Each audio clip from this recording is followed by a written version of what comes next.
Hi everyone, I'm Katie Couric. On today's show, my conversation with General Ray Odierno, the commanding general of the multinational force in Iraq. I asked him about the recent violent attacks in Baghdad, troop morale, and his take on President Obama's plan for Afghanistan. And as always, I'd like to thank the sponsor of our web show, Dove. General, a series of attacks killed more than 100 people in Baghdad today, one of several Iraqi cities that American forces withdrew from this past summer. Do you believe this is an anomaly, or do you think it's an indication of escalating violence? Well, I think it's an attempt by the al-Qaeda insurgents to try to influence the election, which ultimately is the #1 issue that they don't want to see occur. I think it's an anomaly. I think it's more difficult for them to conduct attacks in Iraq. It takes them much more longer to plan and execute attacks inside of Iraq. But as we saw today, they're still capable of doing it and killing, as you said, 100 innocent civilians. Does it make you rethink the strategy of withdrawing U.S. forces from major cities? No, it doesn't. That's what they'd like us to do, frankly. I think it's important that the Iraqi security forces secure their own people. They have done a very good job. They are making great improvement. They will continue to work the issues they have. Combating suicide bombs is a very difficult business, but they are doing very well at it. We'll continue to support them in all of their endeavors, and I feel confident they'll be able to do it over time. Having said that, why weren't the Iraqi security forces better able to protect these innocent people? Yeah. Well, in 2 cases today, there was, in 2 of the bombs, actually they were stopped at police checkpoints. And the people killed were actually policemen who stopped the bombs early. So that's a positive sign. Unfortunately, one of the bombs went off near a school, a college, which killed many young people and children as well. The unfortunate piece of this is they continue to go after very innocent people. And frankly, what it's doing is it's turning the Iraqi people more and more against their movement. So I think it's a strategy for them that is not going to work. And it just is so painful for me and everybody to see these innocent people killed.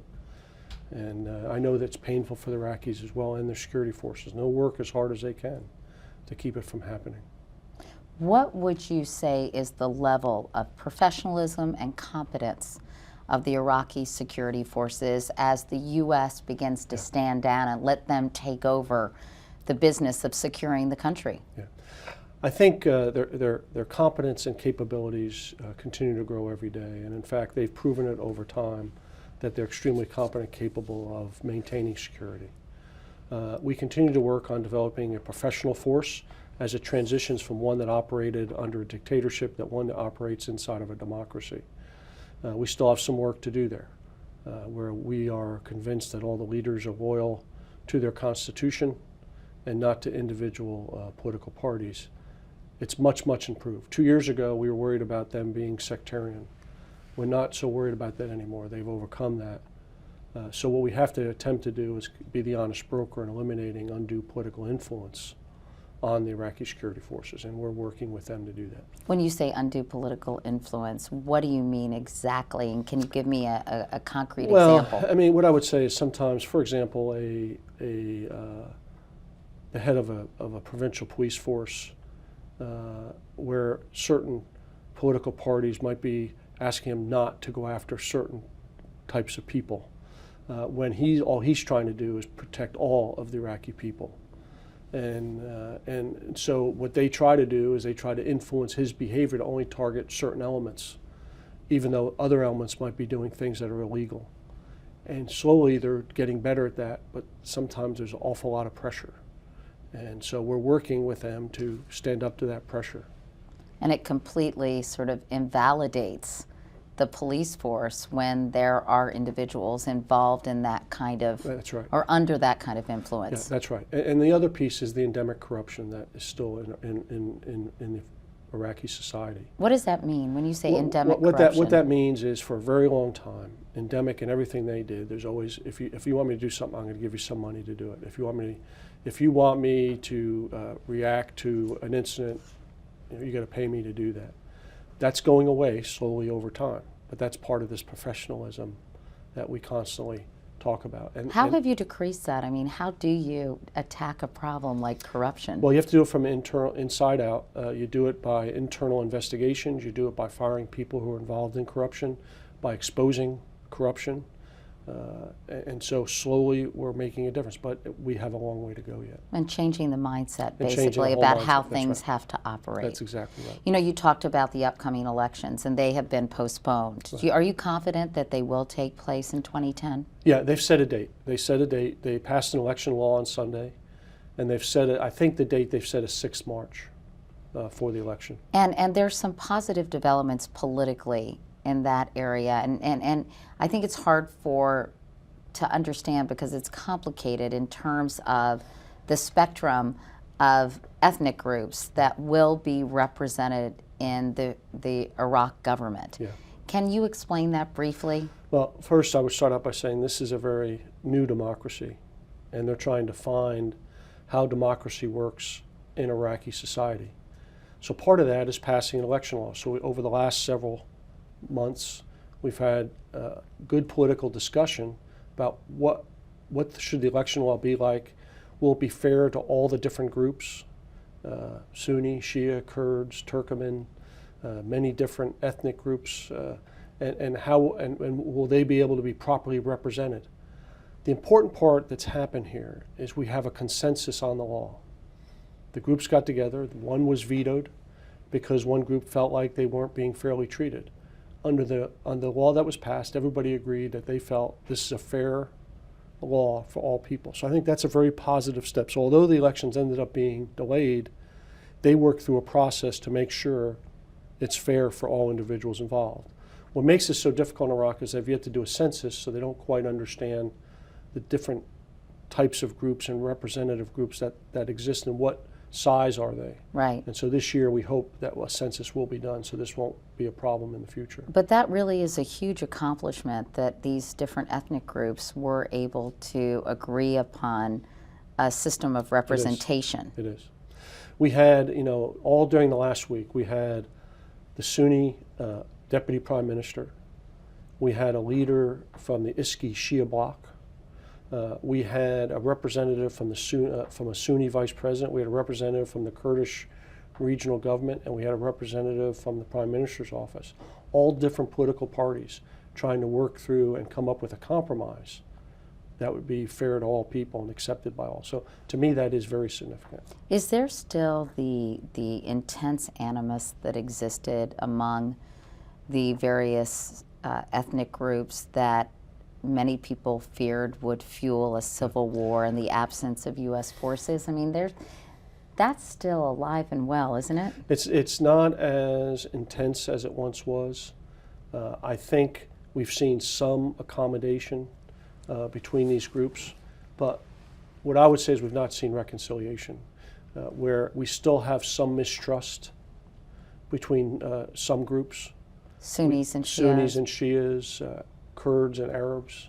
There's still mistrust, but it's not as intense as it was, and it'll take time, and it'll take leadership to move away from this mistrust. It'll take leaders who are willing to step up front and work with this other side, like we just saw in the election law, to work with this other side and to come up with compromise agreements. And I think if that continues to happen, I think you find the normal Iraqi individual, it doesn't make as much difference. They're neighbors. We see Sunni Shia marriages all the time in Iraq. So it's about political leadership, and that's what we need in each one of the groups. Do you think Nouri al-Maliki is up to the job? Well, I mean, I would just say Nouri al-Maliki has brought security, a better security to Iraq. Not complete security, but better security. He's really stepped up to the plate in your view, because there was some frustration and lack of confidence with him even a couple of years ago. Yeah. I think he's continued to grow. He's an extremely intelligent man. He has understood what the Iraqi people wanted, better security, and he has done all in his power to try to deliver that security.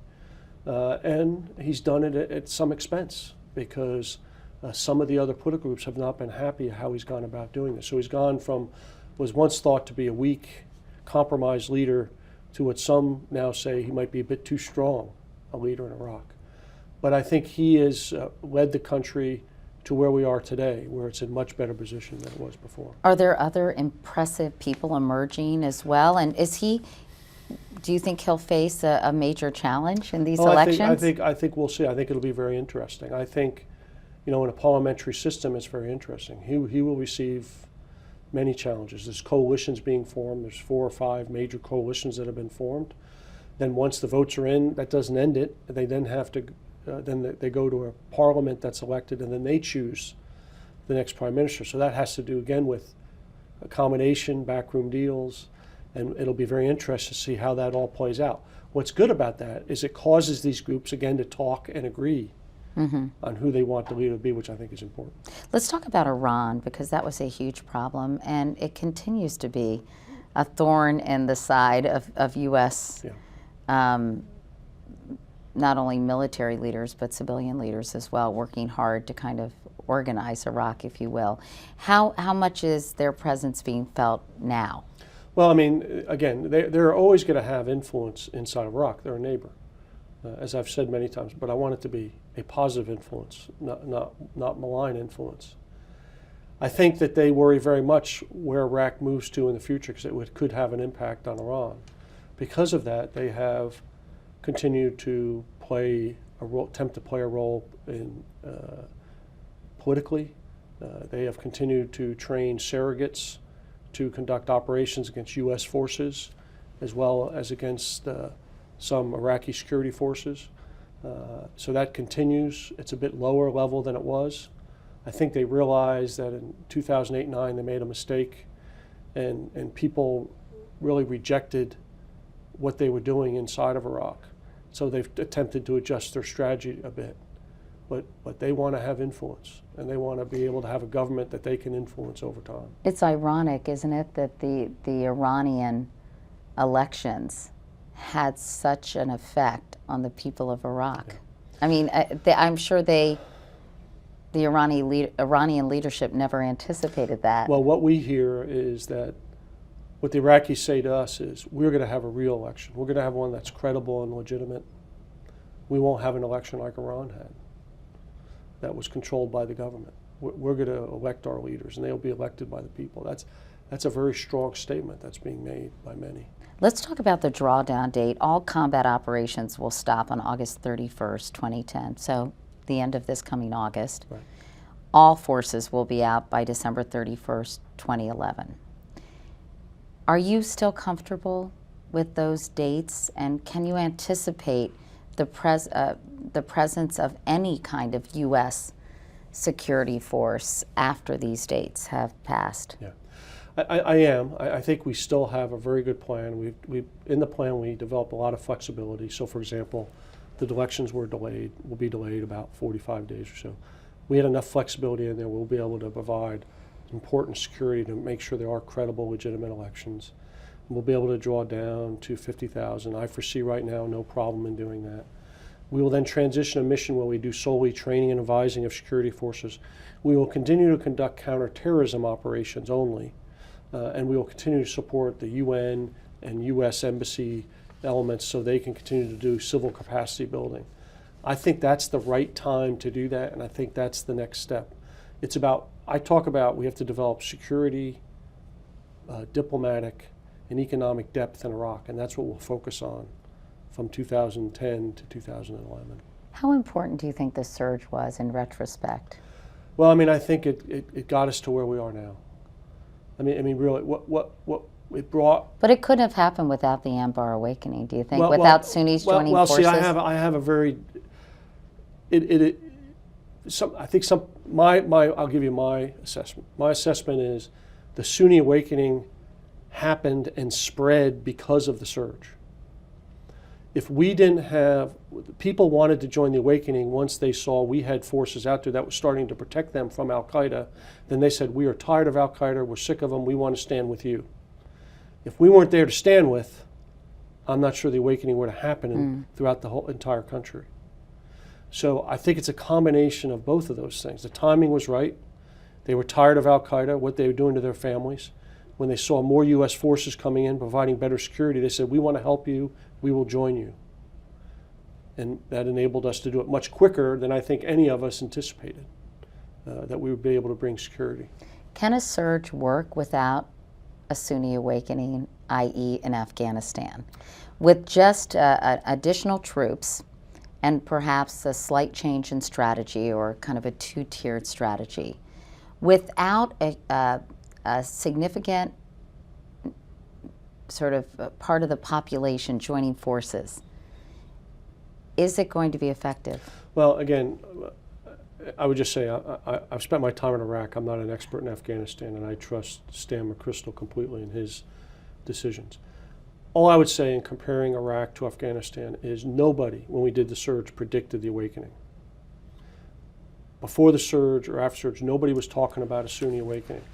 What happened was the additional security forces enabled that to happen. So that could happen in Afghanistan. I mean, people, you don't know what people will do once they feel more secure. The story I tell everyone is when we were in Iraq and we'd come into a new area, nobody would ever talk to U.S. force until they saw that we started building our base. Then they knew we were going to stay. Then people would come, 10s, 20s, 30s would show up and say, we want to tell you about this. We want to tell you about this individual. This is the individual who's conducting the violence. This is where we need help. Leaders would then start to come out and talk to us. When they knew we were going to stay there and help them against these elements, they wanted to cooperate. Well, that brings me to my next question, the drawdown date, or at least evaluating the possibility of a drawdown, because I think between President Obama's speech and some of the interviews that were done following that speech, they kind of, I think, tried to, I wouldn't say backpedal, but certainly soften the kind of deadline that some people had interpreted him as saying. But if you're saying, okay, we're going to start withdrawing in the summer of 2011, does that give the Afghan people the security they need to come forward and assist U.S. forces? Well, again, Katie, I really feel... Oh, come on, you have an opinion on this. I feel uncomfortable because again, I'm not an expert in Afghanistan. This is what I would... But just in warfare in general, This is what I would just say. I would just say is in the cultural, taking in the cultural aspects of Iraq and the Arab world, it's important to make a point that we are going to leave and we are not going to stay forever. So my understanding of this is it's a point where we might begin to transition out, but I think it leaves enough room for General McChrystal to make the decisions he needs to make sure he's successful. And I think it also puts a mark on the wall so people know we're not going to stay in Afghanistan forever. So I think it's a combination of both. That is a fine line to walk, isn't it? Because you want the people to feel as if this country is committed to stabilizing and securing their nation. At the same time, you don't want to project the sense that the U.S. is an occupying country. Yeah. I mean, that is a very difficult... It is, and I still deal with that every day in Iraq. And you have to take some risk. You know, I talked in the previous session that on 30 June we came out of the cities. There was some risk associated with that, but I thought the strategic gains far outweighed the risk because people then knew we would abide by our agreement. And then insurgents couldn't use the argument that the United States was an occupying force to wreak havoc. Right. So it's a fine line that you have to walk all the time, and you have to make judgments.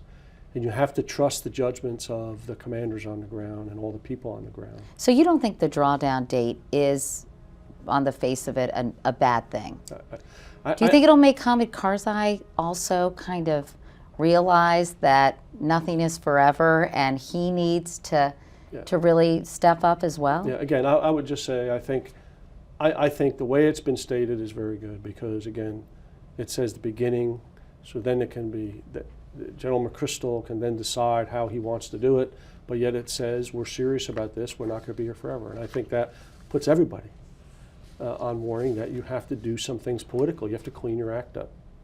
In Iraq, we've passed, that's the president's been very clear about that. We want to see continued political progress in Iraq, and I think we've started to see that now. And our support is based on continued political progress.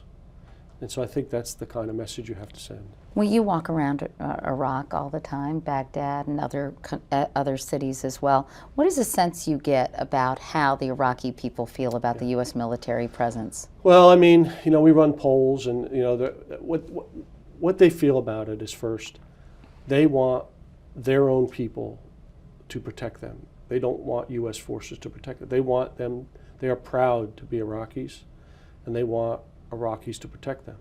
That said, they're not sure they're quite ready for that yet, so they very willingly accept our presence in Iraq until they are ready to do it. I feel very comfortable that how we withdraw and how we represent ourselves to the Iraqis will have a real impact on how it turns out in Iraq. If we do this properly by allowing them to exercise their own sovereignty, allow them to protect themselves, give them the support when necessary, and slowly back away from them to build their confidence, I think that will go a long way in helping them develop their democracy. It takes patience on our part. I know there's people that say, why do we have forces in Iraq through 2011? Why don't we just leave now? Well, we need to help them to continue to develop their institutions that will be long-lasting. We provide the psychological and physical support to do that. What about U.S. soldiers? I mean, some of them are on their third and fourth deployment to Iraq. I feel so badly for the hardship of these families and for, quite frankly, the psychological impact of these repeated tours of duty. I know that's something you care about. Yeah. How can the country better help these men and women other than just providing lip service? Yeah.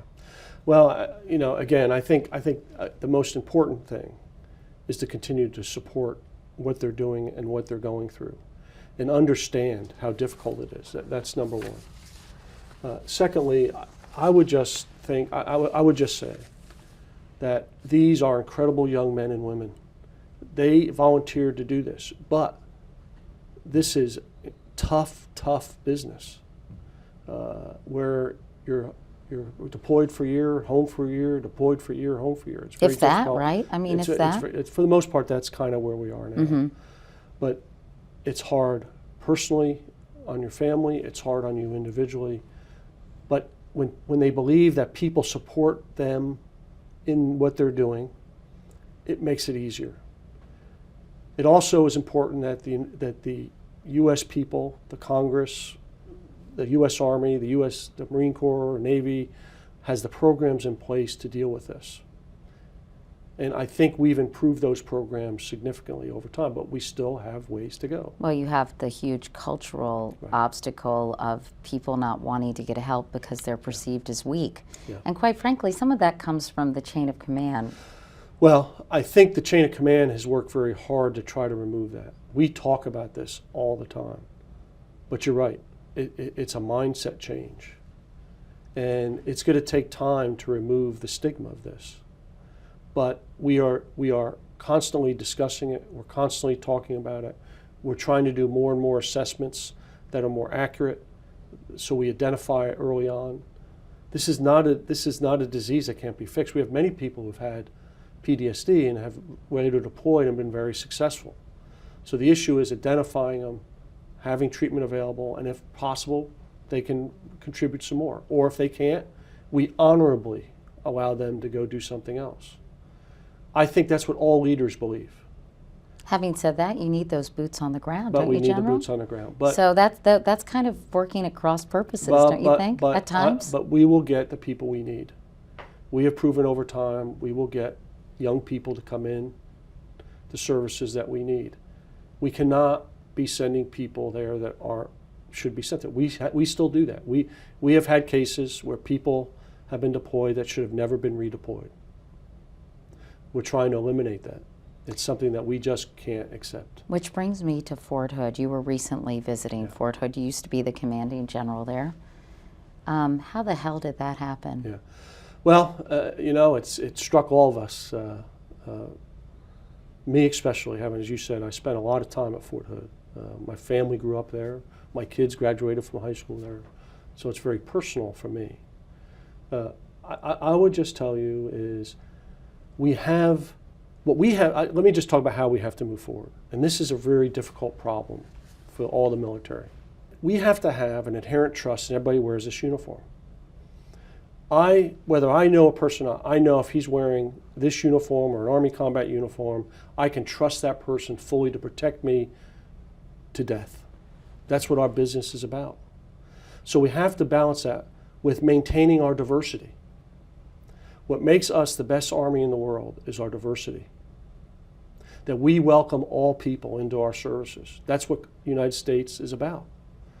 That's what our Army is about, that's what our Navy is about, that's what our Marine Corps is about. So we have to decide how we can best do that, and that's what we got to figure out. And so this poses that problem. How do we protect ourselves from within, but how do we maintain our diversity? And we got to just work that. I know you don't know that much about the investigation. Right. I don't have the very latest either, but there were some warning signs that this was someone who may pose a danger to his fellow troops. Yeah. Well, again, I think that's what we have to look at. And we have to make sure and I'm sure they'll do this as they go through the investigation. I am not privy to any of the investigations going on. I do know there's many of them going on. They're very detailed. They're trying to get to understand what happened. And the issue becomes, once we understand it, how do we correct it so it doesn't happen again? And I think that's what we have to wait and see and work through. And finally, you know, as we approach the holidays, a lot of many young men and women, and not so young men and women, are serving this country, not only in Iraq and Afghanistan, but really all over the world, but particularly in those very dangerous places. What would you like the American people to keep in mind as they enjoy sort of the holidays, although there's a lot of hardship here at home as well, as you know, General. But what would you like them to remember about the men and women in uniform? Well, I would just say that I'm so proud of these young men and women that we have today. They are determined, they are smart, they are physically and mentally tough, they are courageous, they care about their fellow soldier, they care about their unit, they care about their country. So all I would ask everybody is just remember them. When you're with your family, just mention those who are not able to be home with their family and give them a little toast or give them a little thanks as you have the opportunity to enjoy your time with your family over Christmas. And that's all they ask for, is just somebody to think about them and remember them during these holidays. General Ray Odierno, it's always great to see you. Thank you, General, for talking with us. Thanks, Katie. Thanks for watching, everyone. I'm Katie Couric. Now stay tuned for a message from our sponsor, Dove.